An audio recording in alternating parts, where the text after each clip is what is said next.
दोस्तों, ये कहानी है फ्यूचर की, जहां पर हम एक नई दुनिया को देखते हैं जो दो हिस्सों में बट चुकी थी। एक हिस्से को ऑफशोर के नाम से जाना जाता है। इस हिस्से में सभी अमीर लोग रहते हैं और इनके पास जरूरत की हर चीज होती है। ये लोग अपनी मर्जी से कुछ भी कर सकते हैं, इन्हें फुल आजादी दी जाती है। जबकि दूसरा हिस्सा गरीब लोगों का है, जहाँ ना तो लोगों के पास खाने को भरपेट खाना है और ना ही रहने के लिए अच्छा घर। ये लोग झोपड़पट्टी में रहकर अपना गुजारा करते हैं और इनकी जिंदगी ऐशो आराम से दूर मुश्किलों से भरी होती है। लेकिन इस जिंदगी को बदलने का इन्हें एक मौका भी दिया जाता है, जिसके बाद ये लोग ऑफशोर का हिस्सा बन सकते थे। लेकिन इसके लिए इन लोगों को 20 साल का होना बहुत जरूरी होता है। 20 साल का हो जाने के बाद इन्हें एक सिलेक्शन प्रोसेस से गुजरना होता है और ऑफशोर में रहने वाले लोग इस बड़ी आबादी में से सिर्फ 3% लोगों को ही चूज करते हैं जो ऑफशोर में रह सकते थे। बाकी बचे जो लोग सिलेक्ट नहीं हो पाते वो वापस से स्लम एरिया में ही रहने आ जाते हैं और गरीबों में जीने लगते हैं। इसलिए हर कोई ऑफशोर में जाना चाहता था और फिर अनाउंसमेंट की जाती है कि 104 प्रोसीजर स्टार्ट होने वाला है। यानी इससे पहले 103 तक ये प्रोसेस कंप्लीट हो चुका है। इसके बाद हम मिशेल नाम की एक लड़की को देखते हैं जिसने ऑफशोर में जाने के लिए अपना नाम दर्ज किया था और अब इसे 20 मिनट के अंदर अंदर इस जगह पर जाना था जहां ऑफशोर का सिलेक्शन टेस्ट शुरू होने वाला था। 20 साल के रजिस्टर किए हुए सभी लोग उस लोकेशन पर पहुंचने लगते हैं। इन सभी लोगों के कान के पीछे खास तरह का डिवाइस लगा होता है जिसमें लाल रंग की रोशनी चमकती है। ये एक तरह का एंट्री पास होता है ताकि जिन भी लोगों ने इस टेस्ट के लिए रजिस्टर किया है उनकी पहचान आसानी से की जा सके और ये डिवाइस इन्हें ऑफशोर की तरफ से ही सिर्फ रजिस्ट्रेशन के बाद दी जाती है। इसके बाद मिशेल अपनी दोस्त के साथ टेस्ट वाली लोकेशन पर पहुंच जाती है और थोड़ी देर बाद इनके सामने चीफ आता है और सबको बताता है कि ये सिलेक्शन बहुत ही ईमानदारी से होगा, किसी के साथ कोई भी धोखाधड़ी नहीं होगी। और इसी के साथ इस सिलेक्शन और ऑफशोर की लाइफ की इंपोर्टेंस भी बताता है कि तुम सब में से सिर्फ 3% लोग ही ऑफशोर में जाएंगे। स्पीच खत्म होने के बाद चीफ के पास एक लेडी आती है जो कि एक नई एम्प्लॉय थी। ये लेडी चीफ को बताती है कि मैं यहाँ तुम्हारा काम चेक करने आई हूँ और मुझे हाई अथॉरिटीज की तरफ से यहाँ भेजा गया है ताकि मैं तुम्हारी गलतियों को पकड़ सकूं। चीफ को बिल्कुल भी पसंद नहीं था कि कोई उसके काम में इंटरफेयर करे, लेकिन हायर अथॉरिटीज की बात वो टाल भी नहीं सकता था, इसलिए वो इस लेडी से कुछ नहीं कहता। इसके बाद इंटरव्यू का टाइम शुरू होता है जहाँ कई लोगों को रिजेक्ट कर वापस से उसी झोपड़पट्टी वाली जिंदगी में भेज दिया जाता है। इस इंटरव्यू को क्लियर करना काफी मुश्किल था। इधर हम मिशेल को देखते हैं जिससे काफी सारे पर्सनल सवाल पूछे जा रहे थे। मिशेल अपने बॉयफ्रेंड के बारे में बताती है कि पिछले साल वो भी इस टेस्ट के लिए आया था, लेकिन फिर वो कभी लौट कर नहीं आया, जिसका मतलब था कि वो ऑफशोर चला गया। इस पर इंटरव्यू लेने वाला शख्स कहता है कि जरूरी नहीं कि वो ऑफशोर गया हो सकता है कि उसकी मौत हो गई हो या फिर उसके साथ कुछ बुरा हुआ हो। इसके बाद ये शख्स मिशेल को उसके बॉयफ्रेंड की आखिरी निशानी नेकलेस उतारने को कहता है और मिशेल उतार कर यहाँ रख देती है और अपने इमोशनल टेस्ट में पास हो जाती है। इसके बाद हम मार्को नाम के एक लड़के को देखते हैं जिसका हर फैमिली मेंबर इस टेस्ट में पास होकर ऑफशोर चला गया था, इसलिए इसे पूरा कॉन्फिडेंट था कि ये भी जरूर ऑफशोर जाएगा। मार्को का कॉन्फिडेंस लेवल काफी हाई था। मार्को का ये कॉन्फिडेंस देखकर इसे भी सिलेक्ट कर लिया जाता है। और फिर हम एलेक्स नाम के एक लड़के को देखते हैं जो किसी भी तरह ऑफशोर में जाना चाहता था, इसलिए वो बिना रुके बोलता ही रहता है और किसी भी कीमत पर इस फर्स्ट राउंड को क्लियर करना चाहता है। लेकिन उसका ये बिहेवियर इंटरव्यू लेने वाली लेडी को पसंद नहीं आता और उसे फर्स्ट राउंड में ही बाहर कर दिया जाता है। एलेक्स कहता है कि ये पूरा सिस्टम ही खराब है और ये सिलेक्शन प्रोसेस भी बहुत बेकार है। ये सब सुनकर एलेक्स को बाहर कर दिया जाता है। इसके बाद हम जना नाम की लड़की को देखते हैं जो सबसे ज्यादा स्मार्ट और समझदार थी और बहुत ही कम बोलती थी। इसकी इसी समझदारी के चलते इसे भी सिलेक्ट कर लिया जाता है। सभी लोग फिजिकली और मेंटली हेल्दी थे सिवाय फर्नांडो के। ये पैरों से चल नहीं सकता था, लेकिन इसकी बहादुरी और हिम्मत की वजह से ये भी फर्स्ट राउंड क्लियर कर लेता है। इसी बीच ऑफशोर के लोगों को खबर मिलती है कि इनके दुश्मन रिबेलियस ग्रुप ने अपने एक आदमी को सीक्रेट इस सिलेक्शन टेस्ट में भेजा है। ऑफशोर के लोग जल्दी से इस जासूस का पता लगा लेते हैं और इसके साथ काफी बुरा बिहेव करते हैं। उसे इतना ज्यादा टॉर्चर करते हैं कि वो सारी सच्चाई उगल देता है और बताता है कि उसके अलावा भी यहाँ एक और जासूस है जो कि रिबेलियस ग्रुप को पल पल की खबर दे रहा है। इसके बाद हम रिबेलियस ग्रुप को देखते हैं जो कि ऑफशोर का सबसे बड़ा दुश्मन था। ये ग्रुप अमीरी और गरीबी के बीच खड़ी दीवार को गिराना चाहता था। ग्रुप का मानना था कि जब सब लोग समान हैं, तो फिर गरीब लोगों को इतनी मुश्किलें क्यों। इसके बाद जो लोग सिलेक्ट किए गए थे उन्हें दूसरे राउंड के लिए एक दूसरे रूम में ले जाया जाता है और नंबर से इन्हें एक लाइन में खड़ा कर दिया जाता है और फिर एक एक करके इनके कान के पीछे लगी डिवाइस को अच्छे से चेक किया जाता है कि कहीं कोई नकली डिवाइस लगाकर तो यहाँ पे नहीं आया है। इसलिए डिवाइस की चेकिंग की जाती है, लेकिन तभी जवाना की नजर अपने आगे खड़े लड़के के कान पर पड़ती है। इस लड़के का नाम था राफेल।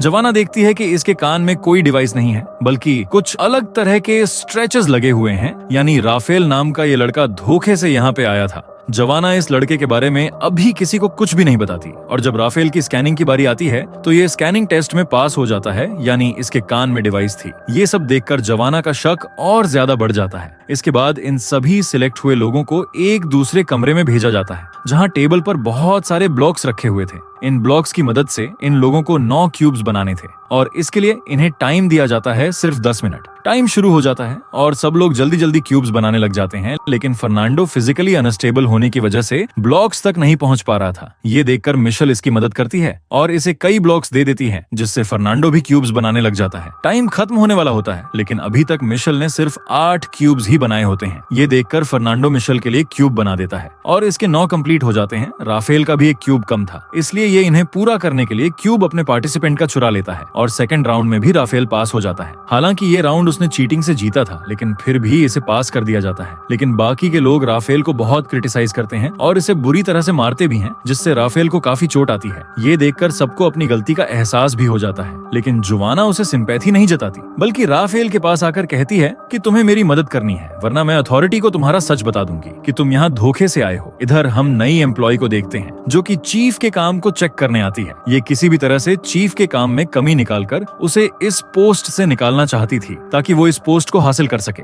दूसरी तरफ हम मिशेल और उसके दोस्त को देखते हैं जिन पर ऑफशोर के एक एम्प्लॉय को शक हो गया था, इसलिए ये इन्हें चेक करने के लिए अपने साथ ले जाती है और कहती है कि तुम दोनों में से कौन रिबेलियस ग्रुप के साथ है। अगर किसी ने एक्सेप्ट नहीं किया तो दोनों मारी जाओगी। जब ये एम्प्लॉय रूम से बाहर जाती है तो मिशेल अपने दोस्त से कहती है कि हमें इसे मारना होगा, इसलिए जब एम्प्लॉय आती है तो मिशेल के दोस्त उस पर अटैक कर देती है। लेकिन मिशेल खुद ऐसा नहीं करती क्योंकि वो अपनी दोस्त को फंसाकर खुद बचना चाहती थी। मिशेल ही रिबेलियस ग्रुप की मेंबर थी। इसकी दोस्त मारी जाती है और मिशेल अगले राउंड में चली जाती है। यहाँ पर हमें पता चलता है कि पिछले साल यहाँ उसका बॉयफ्रेंड नहीं बल्कि भाई आया था। अब वो उससे ही मिलने के लिए यहाँ आई है और साथ ही गरीबी अमीरी का भी फर्क मिटाना चाहती है। इसके बाद हम फर्नांडो को देखते हैं जहां हमें इसके पास्ट के बारे में पता चलता है। फर्नांडो के पैरों में बचपन से ही प्रॉब्लम थी और इसकी डैड ने इसका शुरू से बहुत ध्यान रखा। फर्नांडो के फादर ने ही इसे ये यकीन दिलाया था कि तुम टेस्ट को पास कर सकते हो और फिर जब तुम ऑफशोर जाओगे तो तुम्हारा इलाज हो जाएगा, तुम अपने पैरों पर खड़े हो सकोगे और एक अच्छी जिंदगी भी तुम्हें मिल जाएगी। इसके बाद फर्नांडो का फिजिकल टेस्ट किया जाता है। डॉक्टर इसके पैरों को टेस्ट करने के लिए सुई चुभौती है जो कि फर्नांडो को फील होती है। आज फर्नांडो को पहली बार दर्द महसूस हो रहा था। डॉक्टर कहती कि अगर तुमने सारे राउंड्स पास कर लिए और तुम ऑफशोर के लिए सिलेक्ट हो गए तो ऑफशोर में तुम्हारे पैरों का इलाज हो सकता है, तुम चल सकते हो। अब इन सबको अगले टेस्ट राउंड के लिए एक रूम में भेज दिया जाता है। जब ये लोग इस रूम में पहुंचते हैं तो इन्हें एक टेबल रखी हुई दिखती है जिसके ऊपर 4 पुतले रखे थे और चारों के ही चेहरे पर अलग अलग तरह के एक्सप्रेशंस थे। हर किसी ने अपनी कंडीशन के अकॉर्डिंग अलग अलग एक्सप्रेशन के साथ चेहरा बनाया हुआ था। इन सभी लोगों को ये टास्क दिया जाता है कि ये इन चारों पुतलों के एक्सप्रेशन को देखकर उनकी कंडीशन के बारे में बताएं कि इन्होंने किस लिए ऐसे चेहरे बनाए हुए हैं, पास्ट में इनके साथ क्या हुआ। अब सब लोग एक्सप्रेशंस की मदद से अपने अपने तरीके से कहानी बनाने लगते हैं, अपने अपने आइडियाज देते हैं। फर्नांडो पहले अच्छे से एक लड़की के पुतले को देखता है और फिर बताता है कि इस लड़की को जहर दिया गया है क्योंकि ये अपने हस्बैंड के साथ इस घर में मेहमान थे। दरअसल इस औरत का रिलेशन इसके पास रखे आदमी के साथ था जिसके घर में ये मेहमान बनकर आई थी, लेकिन इस आदमी की बीवी को इनके अफेयर के बारे में पता चल गया और उसने इस औरत को जहर दे दिया। तभी ये लेडी शॉकिंग एक्सप्रेशन से अपने बॉयफ्रेंड की तरफ देख रही है। फर्नांडो की ये कहानी सुनकर सब लोग बहुत खुश होते हैं क्योंकि इन्हें ये कहानी काफी पसंद आई थी, लेकिन राफेल इस कहानी को बेकार बताता है और फिर अपनी एक नई कहानी पेश करता है जिसमें राफेल कहता है कि इस लेडी को सिल्वर की चीजों से एलर्जी है, इसलिए सभी पुतलों ने सिल्वर की चीजें पहनी हुई है, लेकिन इस लेडी ने कांच की अंगूठी और लकड़ी का नेकलेस पहना हुआ है। ये लेडी दूसरे आदमी को इसलिए देख रही है क्योंकि वो एक डॉक्टर है, वो उससे मदद मांग रही है। ड्रॉवर में जब ये लोग चेक करते हैं तो वहाँ ह्यूमन बॉडी के डायग्राम्स रखे होते हैं, यानी ये आदमी सच में डॉक्टर था। लेकिन राफेल ने जो कहानी बताई थी वो लेडी के एक्सप्रेशन से मैच नहीं हो रही थी। इसी सवाल का जवाब राफेल नहीं दे पाता। तभी जवाना जो सबसे समझदार थी वो कहती है कि ये लेडी अंधी है, इसलिए इसके चेहरे पर कोई एक्सप्रेशन नहीं है। और जब ये इस लेडी के ड्रॉवर को चेक करती है तो इन्हें ब्लाइंड्स की बुक भी मिलती है, यानी जवाना की कहानी ठीक थी। इस तरह ये लोग इस राउंड को भी पास कर लेते हैं। चीफ भी ये सब देख रहा होता है और फिर नई लेडी एम्प्लॉय से कहता है कि तुम इन सब पर ध्यान रखना, मैं अभी थोड़ी देर के लिए किसी काम से जा रहा हूँ। ये लेडी एम्प्लॉय चीफ पर नजर रखती है और देखती है कि चीफ स्लम एरिया में कपड़े बदल कर जा रहा है। चीफ भी कैमरे की ग्रीन लाइट देखकर पता कर लेता है कि एम्प्लॉय उस पर नजर रख रही है, लेकिन एम्प्लॉय चीफ के खिलाफ कोई सबूत पेश नहीं कर पाती। इसके बाद इन्हें एक रूम में ले जाया जाता है जहाँ इन्हें 6 साइंस दिए जाते हैं, जबकि ये लोग 7 होते हैं, जिसका मतलब था कि इन लोग को एक को एलिमिनेट करना था। लेकिन ये किसको करेंगे इन्हें समझ नहीं आता। राफेल कहता है कि मेरे पास एक कॉइन है, मैं बाहर जा सकता हूँ, लेकिन जिसके पास कॉइन नहीं है वो राफेल पर अटैक कर देता है और दोनों में लड़ाई होने लगती है। लेकिन तभी ये लड़का वोट करने को कहता है। सभी लोग राफेल के खिलाफ वोट करते हैं, लेकिन मिशेल कहती है कि जवाना को बाहर निकाल दो, क्योंकि वो समझदार थी और मिशेल के प्लान को नाकामयाब कर सकती थी। ये सुन जवाना राफेल की तरफ देखती है। जवाना को राफेल की सच्चाई पता थी, इसलिए राफेल जवाना की साइड लेता है और फर्नांडो को बाहर निकालने को कहता है, क्योंकि ये फिजिकली ठीक नहीं था। लेकिन फर्नांडो कहता है कि मैं ऑफशोर में ठीक हो सकता हूँ। इसके बाद ये लोग रिबन से एक शख्स को एलिमिनेट करने का डिसाइड करते हैं और कहते हैं कि जिसके पास सबसे छोटा रिबन आएगा वो बाहर जाएगा और सबसे छोटा रिबन जवाना के पास आता है। लेकिन रूम से जाते वक्त जवाना एक शख्स का कॉइन चुरा लेती है और जीत जाती है और ये सीरीज यहीं खत्म हो जाती है। तो दोस्तों, कैसी लगी आपको ये मूवी? कमेंट सेक्शन में जरूर बताएं। वीडियो को लाइक और शेयर करके चैनल को सब्सक्राइब करें, जिससे आपसे आने वाली वीडियोस मिस ना हो। मिलते हैं आपसे अगली वीडियो में।